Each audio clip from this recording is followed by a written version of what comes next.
GlobalStar is shining bright after its latest results beat expectations with a profit of 13 cents per share. This compares to a loss of 15 cents per share a year ago, representing a significant earnings surprise of 244.44%. Revenue for the quarter ended June 2025 was $67.15 million, marking an 11% increase from the prior year's revenue of $60.38 million. Service revenue increased by 10%, driven by wholesale capacity services and network-related cost reimbursements. The company also saw continued growth in commercial IoT with a record number of gross activations over the last 12 months.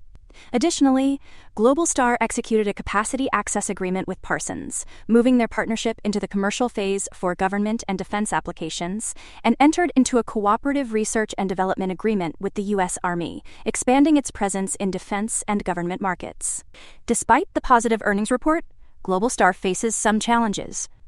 Higher cash costs to support XCOM RAN negatively impacted adjusted EBITDA by approximately $1.9 million and reduced the adjusted EBITDA margin by 300 basis points. The company also faces long sales cycles in selling to enterprises, which can delay revenue realization, and ongoing challenges related to spectrum sharing and dual licenses, with misinformation affecting perceptions. Management provided some insights during the earnings call. CEO Paul Jacobs mentioned that progress is being made on multiple fronts beyond initial applications for international terrestrial opportunities, with opportunities for expansion.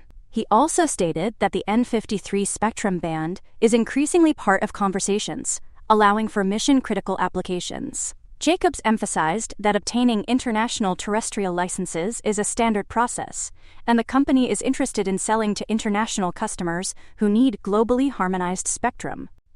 For more on stocks and crypto, follow Ascencore. See you next time.